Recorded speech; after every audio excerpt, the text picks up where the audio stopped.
Between 1921 and 1929, the image conveyed by the United States was of a population living in the best possible society despite the Prohibition and the rise of gangsterism.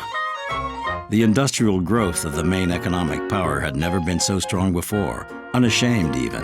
What a contrast with the previous decade marked by the Great War. The political and financial authorities drummed out the same message about confidence, durable prosperity, and well-being. Toward the end of the decade, the economic boom turned to general euphoria. The Roaring Twenties were also the days of the first Miss America elections, the first Oscar ceremonies, the first musicals, all set to a jazz background. To call the 1920s, the period before the Depression, to call that the age of jazz, the age of prosperity, the Roaring Twenties, was to distort the picture. So it was not you might say, a boom in which everybody was enjoying prosperity. It was people at the top were, but most Americans were not doing well at all. We hit a new stage of affluence. Suddenly, most American families owned an automobile. Only 10 years before, they didn't. They owned electric washing machines, electric refrigerators, electric record players. The talkies, sound movies, started in 1927. So it looked like a new age. I think people were warning it couldn't last. But for the most part, America believed maybe there would be a little pullback, a slowdown, but we were in a new time, a new economy. The 1920s marks the beginning of the automobile moving to the center of American culture, and it meant that even working class people were eager to buy a car. Ça, c'est quelque chose d'impensable en Europe. En Europe, jamais un simple salarié n'avait une voiture dans les années 30. Il n'y avait que les patrons, des gens très très riches, etc. Donc les États-Unis ont accès à une certaine frange de la consommation de masse, et ils ont effectivement commencé à développer le crédit. Credit becomes something that people can rely on. Credit for consumer purchasers like buying a Model T Ford or buying a car comes in as a phenomenon. In 1919, there were 6 million automobiles in the U.S. 10 years later, 27 million, one for every 5 Americans. Consumer culture blossoms in America. Installment credit buying blossoms in America. It's the age of the flapper, of bootleg gin, of jazz. It's also a period of enormous excitement about the stock market, where all kinds of ordinary people, not just the stock market professionals who'd always participated in Wall Street, but ordinary folk began to see Wall Street as a place to play, to grow rich quickly, a place that was largely risk-free. Therefore, the 20s in America is a period in which Wall Street, for the first time in its history, is associated with play culture, with getting drunk, with sexual abandon, with consumer delights. Wall Street becomes a part of that larger way of life.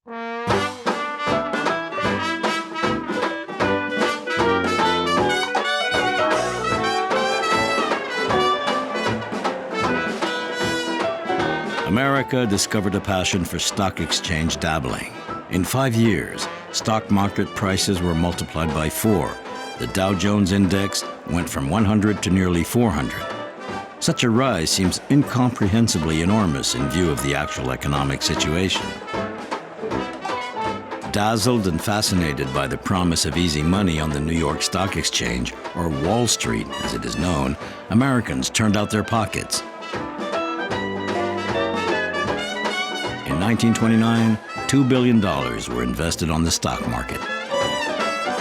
More people than ever before were buying stocks. This was really the first time in American history that the stock market sort of moved to the center of the culture. The prosperity is so great and so widespread and so sustained, going on for many years in a row, that the average citizen who would never otherwise think of starting a business who would never otherwise think of getting into the stock market actually considers doing so. La bourse devenait le sujet de tous les ménages. Tout le monde pensait que c'était un nouvel Eldorado et les ménages investissaient leurs économies dans la bourse comme un casino. People, particularly Americans, have always been trying to get rich fast. The difference is that in the 1920s, it seemed like there were more ways than ever before to try to do that, and the stock market was one of those ways. It was a new kind of wealth to people. You'd go in and you'd buy a stock, let's say at 20, and you didn't know anything about the stock market. And the next day the stock is 23, and the next day it's 27, and you haven't lifted a finger. And boy, that was easy. If I just keep doing this, I'll make a lot of money and I won't have to do anything. And it got to the point where people became addicted to the market. The stock exchanges in Europe were aristocratic, that only a few people engaged in the stock exchange, whereas the stock exchanges in the United States were democratic. And they're ordinary people. They're salaried workers, they're middle-class folks, they're shoeshine boys, they're housewives, they're ordinary folk like you and me. This is an extraordinary new phenomenon, and they are giddy about it. C'est une époque où les chauffeurs de maître conduisaient en ayant la tête légèrement penchée en arrière pour écouter leur patron discuter des nouvelles imminentes d'un rachat de telle entreprise par telle autre. Donc il y a une vraie euphorie collective. People would feel foolish not participating in the money that was almost there to pick off the ground. There was this kind of collective herding mentality. John Jacob Raskob, head of General Motors, assures everybody that the economy is safe, sound, and guaranteed to be prosperous. In fact, he writes a very famous article that appears in the Ladies' Home Journal. Everybody ought to be rich, he says in this article, and he tells them how. And this appears 1 year before the great crash of 1929. John Raskob wrote, if a person saved $15 a month and invested it in good common stocks, within 1 or 2 years, given the rapid growth of stock prices, he would have $80,000. The financial press hailed him as a visionary. It was like the gold rush on Wall Street. Millions of people wanted to be in on the action, wanted to buy stock, and there were, all over the country, there were offices with ticker tape bringing the results from Wall Street. There are ticker tapes in beauty parlors. There are ticker tapes on railroad trains. There are ticker tapes in bar rooms. There are ticker tapes on ocean liners. So that for the first time, speculating in the market becomes a kind of part of everyday life. It had never been that before. So you have brokerages springing up in small towns, in villages, in small cities all across America. Toggled together by electronic wire to the headquarters on Wall Street, encouraging people to participate in the street. It becomes a kind of sport that people are all playing together. It wasn't the lower class that was buying stock, it was the middle class. Because one of the things that happens in the 1920s as part of this whole pattern of the new consumer culture is banks are more willing to loan, to make relatively small loans to individuals on no real collateral. That had never been done before.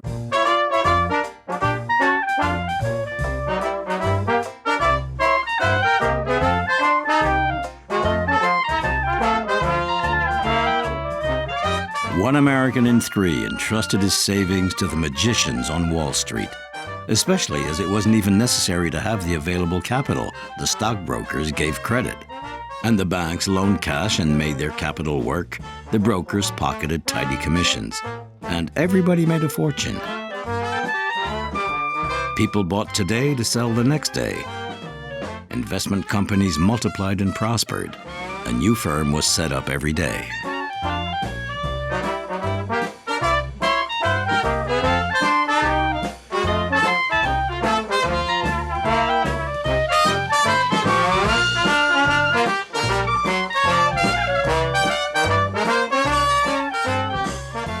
People speculate by borrowing the money on margin. That is, they put up a very small percentage of their own money to purchase a stock, maybe 10%, maybe 20%, maybe even less than 10%.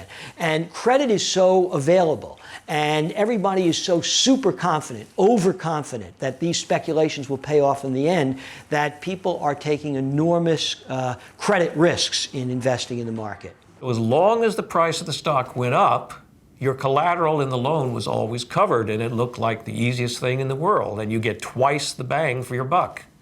But once it starts to fall, the stock price starts to fall, then you have to put in more cash to cover the what's called the margin, the difference between the amount you borrowed and what the stock is now worth. Prosperity is just around the corner. The new president of the United States, Herbert Hoover, based his whole campaign on one slogan: prosperity is just around the corner. They even turned it into a song. Like him, the best economists considered that the rise in the stock market was perfectly justified by the general stability of prices, the prosperity, and the favorable perspectives of the U.S. economy. He had a golden opportunity in his inaugurals to say, stock is too high, we need to do something about the market. But as a politician, if he does that, and the market then goes down, as it probably would and should, everybody would blame him for causing the crash. So he didn't do that. The election has again confirmed the determination of the American people, and opportunity must be given for the expression of popular will, and we should keep it so. When Hoover said that, the market took off again. During the summer of 1929, June, July, and August, when normally the market's slow because it's summer, people are on vacation and so forth, the market went crazy. Political and financial leaders celebrated this euphoria and this reckless speculation. This is everybody from President Herbert Hoover and includes the nation's chief bankers. And the country is so overcome by this sense of confidence. And they're being encouraged in this confidence by apparently the most prudent, savvy people in the country. The country's financial elite is saying everything's fine. There was no reason to think that anything else would happen. People really imagined that this would go on, and even the most famous economists. It drove stock prices up to irrational, even silly levels. Despite those crazy levels, as in all speculative booms, there were people who said, the stock market is right.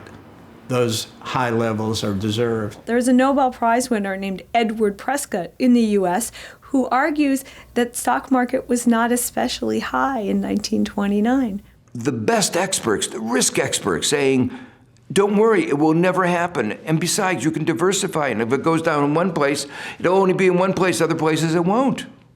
That's absurd. In 1929, you had a stock market that had been going up, up, up.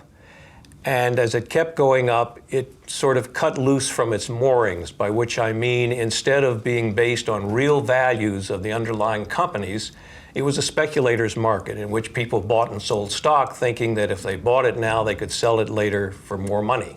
Investment pools were conspiracies, really, of insiders. Top investment bankers, sometimes politicians, who wanted to speculate in a particular stock. And so they would buy up huge amounts of that stock, send its price, therefore, skyrocketing, then quickly and secretly dump the stock so that they could realize the profits, while all those ordinary folk who had been encouraged to buy that same stock because they were watching its escalation were left with the losings. Ce processus-là, il y a un moment où il se déconnecte de l'économie réelle.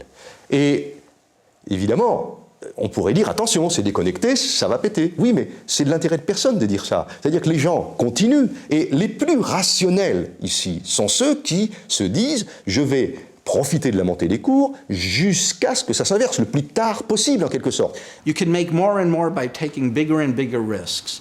Taking bigger and bigger risks led to higher and higher prices for stocks and willingness to borrow excessively in order to do that. And that created a structure that once it cracked, came apart completely.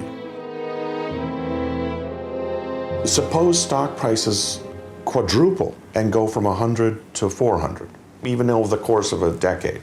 A lot of people would look at that and say, that is crazy. You would not trust a stock market that had prices going up like that. There were people who saw that the economy's growth was based on false premises and warned that a problem would arise. There are a handful of Wall Street bankers, investment bankers, who say that the economy and the market itself is way overextended, that speculation on margin is dangerous, that the stock market, the values on the stock market are grossly inflated, warning that that there are danger signs. There are some people like the statistician Roger Babson, and they are systematically ignored. Roger Babson declared in September, 1 month before the collapse, sooner or later a crash is coming. It'll be terrific, colossal even. The stock market will fall by its own weight, and there'll be a mad rush beyond anything we've ever seen. The higher the market got, the more other people shouted down those who warned that the market was getting out of control. Because if people started taking them seriously, they'd start to sell their stock and the stock market would go down. There were signs before the market crashed that the economy was starting to go down again. Short-term signs of economic recession can never be trusted. We always have pauses and sometimes economies come back, but there were signs of over-speculation all over the place, in particular the high level of stock prices, which were very hard to justify on any historical basis. But there was there were investment trusts that average people were putting their money in. Investment trusts were able to borrow a lot of money to invest in stocks. Average people, typical people, were borrowing money on their own to buy individual stocks, margin borrowing. So there were all kinds of signs that there was trouble to come. It began to sort of vacillate through September. And then in October, it began to fall. And then in about the third week in October, the bottom started to fall out. And that's usually a sign when the bubble will burst, and it did in October of 1929. The crash of 1929 was like a perfect storm in which all of these improbable things came together at the wrong time in the wrong way.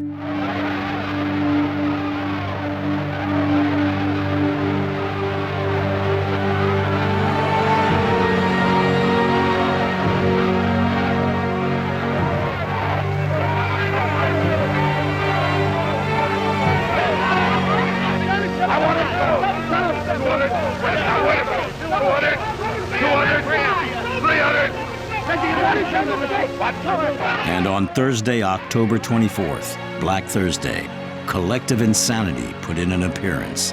In just a few hours, 13 million stocks were suddenly dumped on the market by panic-stricken shareholders who didn't even know at what price they'd sold their shares. After 3 years of intense speculation, Wall Street crashed. And no one was in a position to decide to close the stock market. The president of Wall Street was on vacation in Hawaii.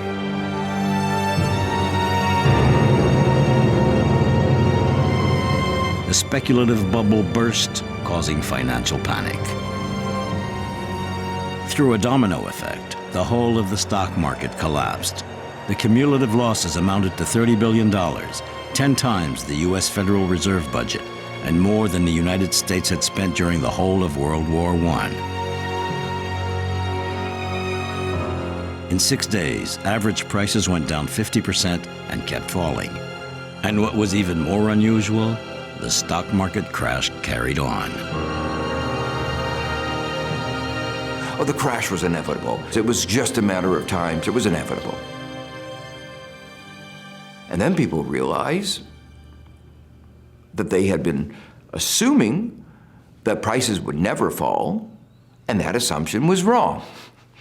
So their whole life had been based on an assumption that prices could go only one way.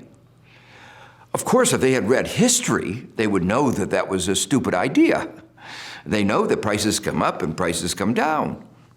People had been putting their hand in the till at work, taking the money, putting it in the market, figuring that it's going to go up, so it'll go up, I'll cash in, put the money back in the till, and no one will be the wiser. But when the market crashed, there was no way to get the money back out. All of a sudden, they realized the model that had been in their mind was totally wrong. And realizing that they were wrong, they panic. But as they panic, what do they see? Their neighbor panic. on the market itself. Of course, the brokers are going crazy. They're tearing their hair out. They can't keep up with the descent of the market. Many people lose their money because the trades they tried to make couldn't be made in time at the prices they were trying to make them because the market was so over, the capacity to handle those trades wasn't there anymore. The wires are burning up. The ticker tape, which recorded all the sales, couldn't keep up, and it would fall several hours behind. And when it fell that far behind, that means that if you were at 2 o'clock and you only knew what the market was doing at 10:30, you were in big trouble because you didn't know what had happened. And as it was going down, those who were slower said, oh, I made a mistake. I wish I'd been faster. And the process accelerates, and you get this sense of free fall. What precipitates that? I don't think to this day anybody really knows what precipitates Black Tuesday or Black Thursday, why that particular day. Cette vieille histoire-là, tout le monde savait que ça allait arriver, mais personne n'a prévu l'ampleur que ça allait prendre. There was something fundamentally wrong with this economy, not only with the market, with the stock market, not only that stocks were grossly overvalued, but there were underlying problems with the economy, that this illusion of prosperity that had so captivated people for nearly a decade was indeed an illusion, and that the panic was a kind of inarticulate emotional recognition of that fact, because, in other words, it was grounded in something real. It wasn't pure hysteria.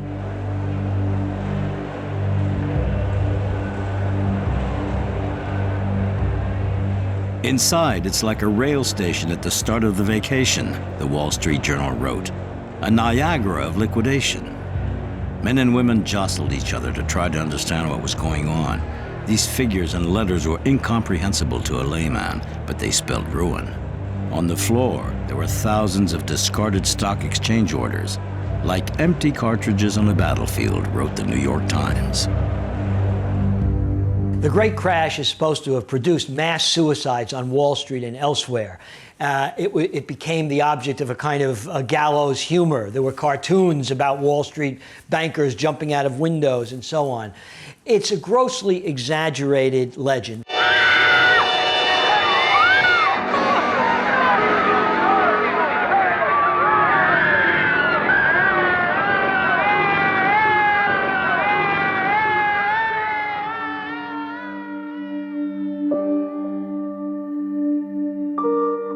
The wildest rumors were going around. 11 speculators were said to have committed suicide. It is alleged that the manager of the Ritz required customers to pay for their room in advance, asking them if they wanted a room to spend the night or to jump. There were indeed some suicides, not very many. One of the most notable, however, was witnessed by Winston Churchill. Churchill was visiting New York at the time of the crash. He first visited the stock market and was struck by not the panic on the market floor, but by a kind of dazed somnambulism of brokers walking around almost as if they were in a kind of semi-comatose state. And then he went back to his hotel, and while he was in his hotel, someone indeed did jump out the window of the hotel he was staying with, who turned out to be a Wall Street broker who had been ruined. C'est l'archétype des histoires qu'on raconte quand un mythe se propage. Le premier soir où les cours vraiment se sont effondrés, les opérateurs sont sortis dans la rue. Une sorte d'angoisse collective, évidemment. Et puis alors, ils ont levé la tête, là, à Wall Street, et puis au sommet d'un des buildings, ils ont vu un type qui était en l'air. Et la foule s'est dit, il va sauter. Ce type, c'était un plombier. Il était en train de remettre une gouttière. Évidemment, il n'est pas tombé. Mais la foule attendait ça. Tout le monde a un petit peu envie de voir des spéculateurs se suicider. On en a envie, s'en sont mis plein les poches. On peut quand même rêver qu'il y ait quelques suicides bien spectaculaires. On peut penser à ça. On Black Thursday, Herbert Hoover refused to go to Wall Street, choosing to take tea with Marie Curie, who was visiting the White House. He reminded her that he had been Secretary of Commerce before being elected president, and that America was sure of herself and would enjoy endless prosperity. At the same moment, outside the deserted stock exchange, ruined businessmen tried to sell their luxury automobiles for next to nothing. The reaction, the official reaction to the crash of the market is a sense of shock, disbelief, and hubris, a sense that if they act and simply assure people that everything is all right, the market will immediately recover. John D. Rockefeller goes and buys some stock in a very public way to show that he too is confident that the economy is sound and the market is sound. John Rockefeller, the richest man in the world, saw his fortune melt by 80%. In the 93 years of my life, depressions have come and gone. Prosperity has always returned and will again. It tries to assure everybody that the market is sound, that this is a temporary lull, and this act of buying up stock is a display of confidence in the market. And it doesn't work. Herbert Hoover, the president of the country, issues pronouncements that the underlying structure of the economy is sound, that people need not fear or panic. But everybody does indeed panic. And the panic is irreversible, it's extraordinary. It even has a sound to it. 10,000 people gather outside the New York Stock Exchange. The city is very afraid. They order mounted police. They think there's going to be a storming of the Bastille that is a storming of the New York Stock Exchange. And that crowd gathers there and stays there for weeks and is a kind of low hum that kind of is emitted from the crowd, a kind of dull roar, it's like the sound of panic, the sound of anxiety.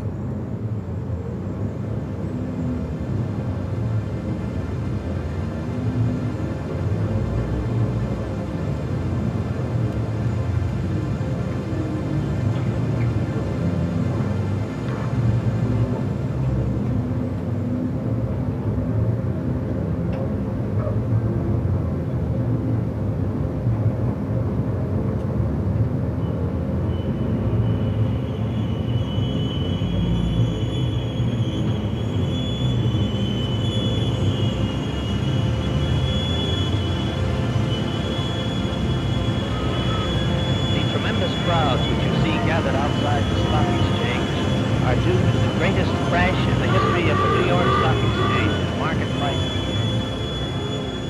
Herbert Hoover very, very quickly, once the crash hits, loses credibility in the eyes of the American people. He's doing nothing. He's making constant false assurances that always turn out to be untrue. Did not recognize the crisis when it occurred. He tried to say it's not so bad, we will recover quickly. His statements about prosperity being around the corner were an attempt to give confidence to the market. No president is going to say we're about to have a disaster.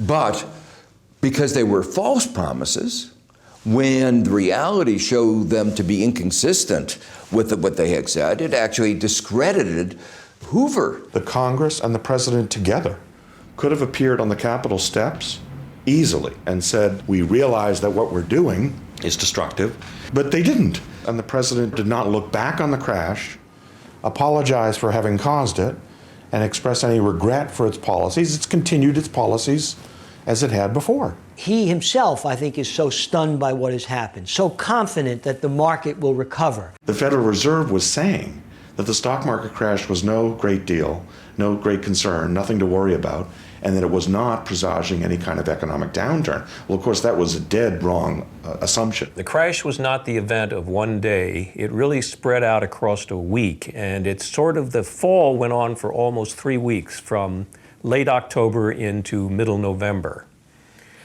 After that, the market began to recover, and it actually gained back during the winter something like a third of what it had lost. And it looked like recovery was on the way. Everybody was looking not at the market, but at the economy, what was going to happen. On a du mal à croire qu'un événement déclencheur comme la baisse de la bourse, qui perd tout de même presque 50% de sa valeur en quelques mois, ça ait déclenché une telle apocalypse. The crash on a particular day in 1929 was something like 25%. But actually, from 1929 to the bottom of the stock market, the entire decline was 80%. In fact, Wall Street had already started its long, interminable descent into hell, and the whole of America's economic activity followed this downward slope until it reached the depths of the abyss. It really snowballs after 1929. More and more banks fail. If you have money in a bank and the bank fails, you've lost it all. So that means there's a run on the bank, and there is literally a financial crisis. American opinion was shocked by the collapse of what was once the indestructible bastion of triumphant capitalism, the banks. People are desperate, and the banking system is collapsed. There's an enormous liquidity crunch. There's no credit available to restart the engines of the economy. One of the controversies, 29, was what role did the central bank play? Would it have been able to reverse it if allowed, provided more money to the banking system? The complete evaporation of confidence in the economy, and in the financial sector particularly, means there's no credit available. So it was a period of falling, decline in economic activity that finally led to a financial crisis that then, of course, continued the downward spiral of the economy. Suddenly, a banking community will not be able to lend money. People will not be able to buy houses. That feeds on itself, and that's how recessions work. Businesses start to lay off workers. They can't get loans to meet their payroll. They can't get loans to keep their businesses going. Businesses go out of business. More people are let go. Other people are afraid they will be let go. They stop spending. You spend less money. Business makes even less profit. More businesses go under. And all of this feeds on itself, and the economy sinks into this sort of death spiral, or at least coma spiral, let's call it. But that takes time. Markets can collapse in a few days, but the economy sinking takes time. When the economy collapsed, there was no reservoir of consumer purchasing power to buoy it up again. And people began to lose jobs. Then you get this shift. And once that mood shift starts, it's very, very hard to reverse again. And so you get this escalating crisis that begins as a banking crisis, but becomes a general economic crisis. L'enchaînement qui se met en place, c'est inquiet par l'effondrement de la bourse, les ménages suspendent un certain nombre d'achats de biens durables, et notamment d'automobiles, qui chutent brutalement en 1930. Les gens tout d'un coup perdent confiance, alors la consommation, l'investissement, les stocks s'effondrent. Les gens arrêtent pendant un an purement et simplement d'acheter des automobiles. À ce moment-là, ce secteur doit licencier, et les ouvriers de l'automobile qui sont licenciés, à leur tour cessent de consommer.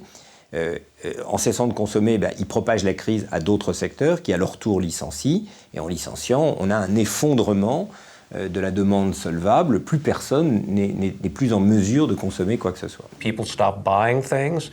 They start worrying about the future, whereas before the future looked like nothing but bright because the market was going up.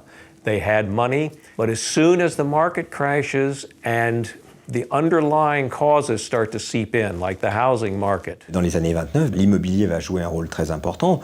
Dans certaines villes, c'est 60% des ménages américains qui vont faire défaut sur leur emprunt. Quiconque est endetté au cours de cette époque ne peut plus payer, même s'il travaille. Tout d'un coup, les gens ne sont plus capables de supporter le poids de leurs dettes, font faillite, et du coup doivent à la fois arrêter de consommer et en même temps mettre en péril les établissements financiers qui sont intermédiaires, qui portent leurs dettes auprès des créanciers. And once the house prices stopped growing, the whole house of cards collapsed. Les ménages ont perdu sur deux fronts. Ils ont perdu parce que la valeur de l'immobilier s'est effondrée, et puis parce que la bourse s'est effondrée. Donc cette chute générale des prix va se conjuguer à la chute générale de l'activité pour rendre difficile, pour mettre en insolvabilité tous les emprunteurs. As business failed, they couldn't repay the loans. The only way they could do it by borrowing more and more. But that process had to come to an end. Et pour les ménages américains, ça signifie que tout d'un coup, ils se sont retrouvés pauvres. Mais c'est un choc psychologique absolument considérable. Les ménages américains qui pensaient qu'ils pouvaient se dispenser d'épargner pour préparer leurs vieux jours, parce que la bourse silencieusement leur préparait leur retraite, cette idée s'est effondrée. They thought that they had made their life, and then suddenly the floor dropped out from under them, and they started to lose it all again. I mean, who's hurt by a depression? The poor have always been poor. You know, this is not anything particularly new to them. It's a little harder. The rich, if you've got $20 million and you lose 10 or 12 million, you can still scrape by on that other 8 million. It's the middle class, the ones who are new to that lifestyle. And the middle class on that level, as I said, because of the consumer economy, was grounded in the possession of material things, whether it's an automobile, whether it's clothes, whether it's your house or whatever. And all of that is one by one taken away from them. And so the economy continues to descend and descend and descend, no matter what Hoover is prepared to do, and he's prepared to do not very much. The kinds of views that Hoover advocated were the kinds of policies that made the Great Depression as bad as it was.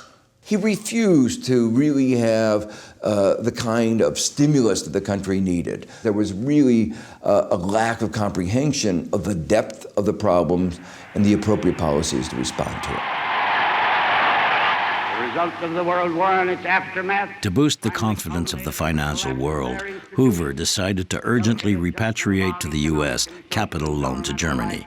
This was a devastating measure and a monumental mistake. Germany, which was barely recovering from the war, was hit hard by the withdrawal of American capital.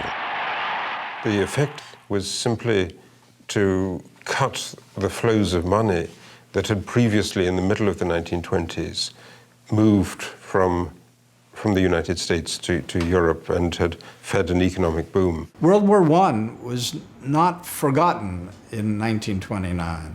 There was still a lot of anger, and the Depression gave the Hoover administration and the Republicans at the time the opportunity to vent their anger, among other things. There is no way it would have saved the day by repatriating that money. Les propriétaires américains ont rapatrié leurs capitaux, ce qui a asséché des banques, qui a asséché l'économie allemande, etc. Et donc il y a eu un jeu avec les capitaux américains très déstabilisateur. Donc autrement dit, c'est une strangulation progressive qui était programmée. I don't think they were fully aware of the implications of what they were doing. L'histoire du monde a basculé à ce moment-là. C'est pas parce qu'aux États-Unis, on a connu pendant 2 ou 3 ans un taux de chômage à 25%. C'est pas ça. Ce qui fait qu'on reste traumatisé par la crise de 29, c'est parce qu'elle a traversé l'Atlantique et que le premier pays européen qui est touché par la crise, c'est l'Allemagne.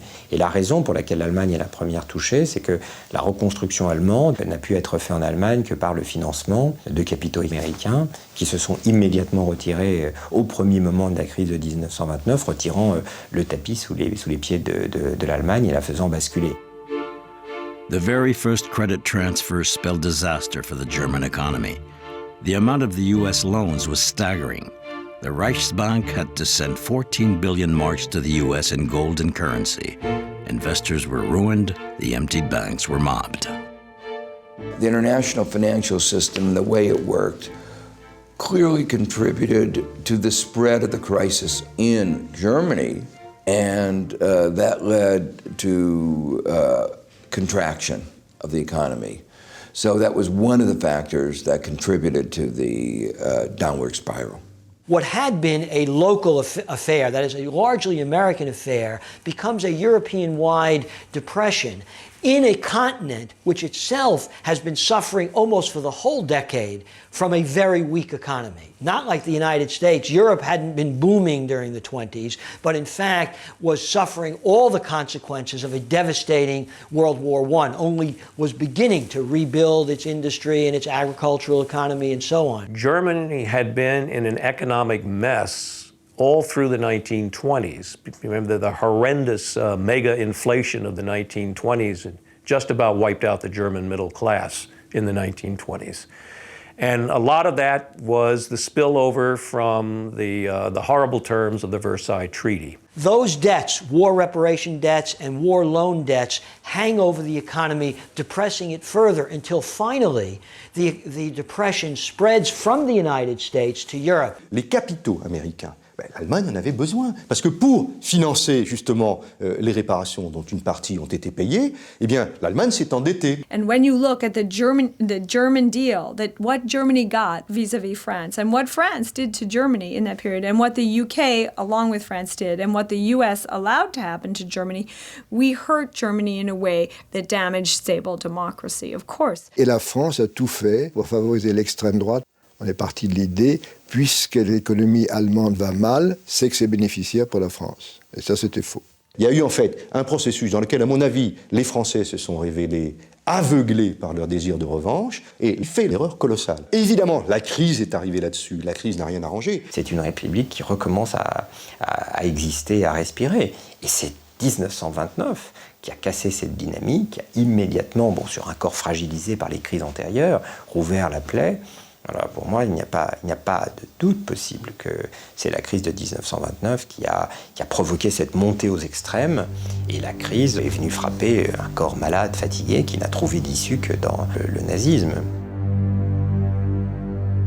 In Germany, industrial production collapsed, bankruptcies increased, and the number of unemployed reached over 6 million, leading to widespread disillusionment and anger.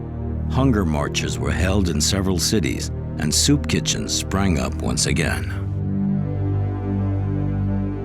Nous habitions dans la Mendelssohnstraße et je me souviens de ma grand-mère distribuant une sorte de soupe à l'entrée et je demandais qu'est-ce que c'est que ça? C'est pour les chômeurs. C'est la première fois que j'ai entendu le mot chômeur. Il y a un parallélisme tout à fait étonnant entre l'Allemagne et les États-Unis tout au long de cette période. Dans les deux cas, le taux de chômage va monter à 25% et on va voir exactement le même effondrement à la fois des prix, de la production qu'aux États-Unis. Les pays européens vont absorber la crise d'une manière qui va être plus ou moins tragique, mais qui ne sera jamais aussi spectaculaire que ce qu'on observera aussi bien en Allemagne qu'aux États-Unis.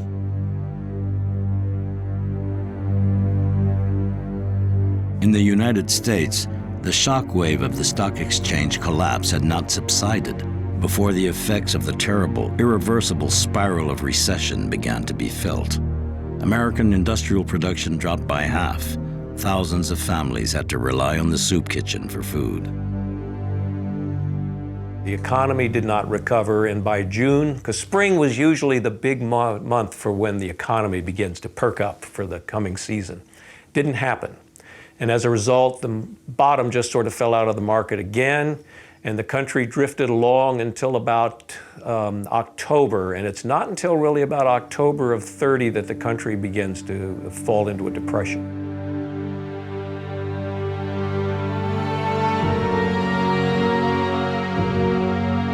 America's sturdiest strongholds collapsed after the Wall Street crash. It was in stark contrast to the recent period of rapid growth. 1 worker in 5 was unemployed.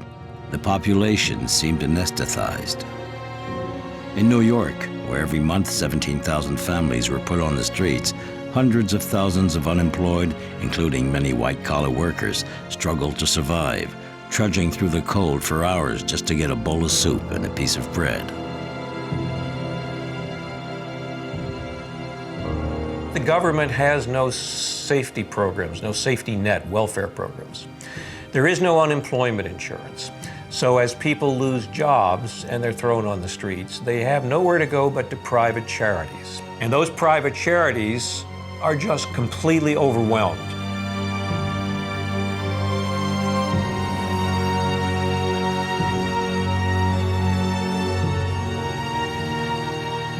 My early memories of the Depression was seeing my mother standing on one of these lines to get food, ashamed of being poor, ashamed of having to ask somebody for something. I remember that, very vividly, because it was very painful to see her on this line waiting to get some food. As the Depression got worse, we moved from bad tenements to worse tenements. Of course, another thing I remember is my own family. My father was a waiter When the Depression came, there was less work, and so my father had to do many other things. And desperately, he became a salesman of ties, of neckties, because I remember I felt very ashamed.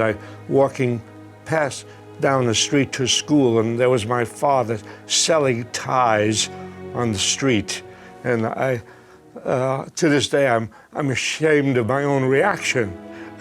And another time, he became a window cleaner, and he did that until he fell from one of his window cleaning jobs and hurt himself.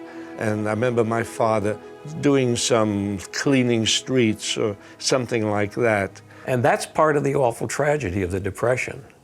It's literally etched on the faces of people. Men get up and they go out to look for work, and they know they're not going to find anything. And so they're going to spend half the day sitting on a park bench feeling useless.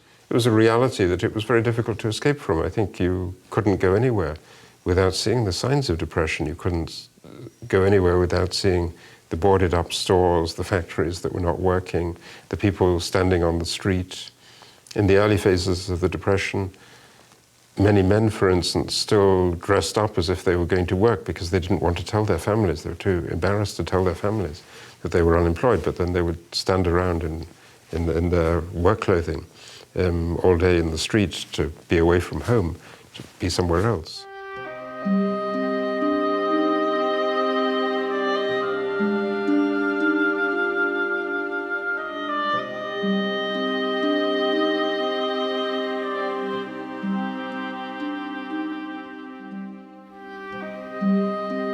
Broken by the recession and prepared to do anything to survive, more and more people took part in numerous dance marathons, a 1930s variant of ancient circus games. The rule of these trials was simple. Couples had to dance for as long as possible, sometimes for several days, in the hope of winning the $500 awarded to the last couple standing, to the delight of the audiences who came to forget their own misery. The organizers thought of everything: doctors, beds, and food. The losers at least got the chance to eat.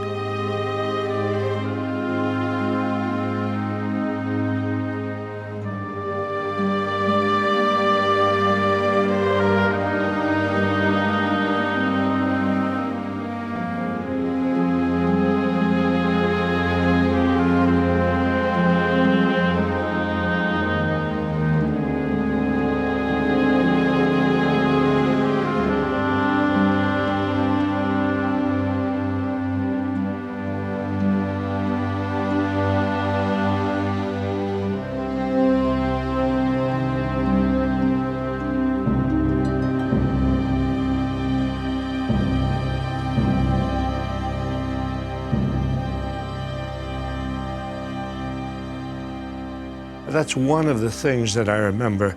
Of course, another thing I remember is people being evicted from their tenements. Even as low as the rents were, they could not afford to pay them.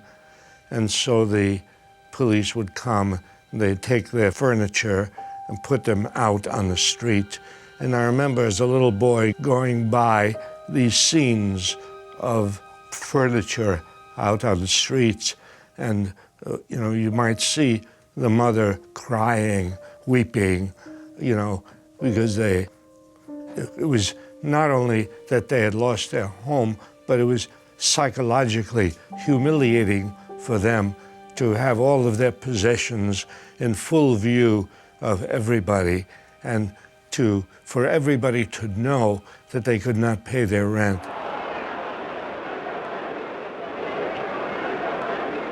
But once or twice I saw scenes of rebellion, people organizing to move the furniture back, to defy the police, and this happened several times. People, as they lost their homes, had to go somewhere, and they went largely into these makeshift huts that they put together with cardboard and tin and leftover materials.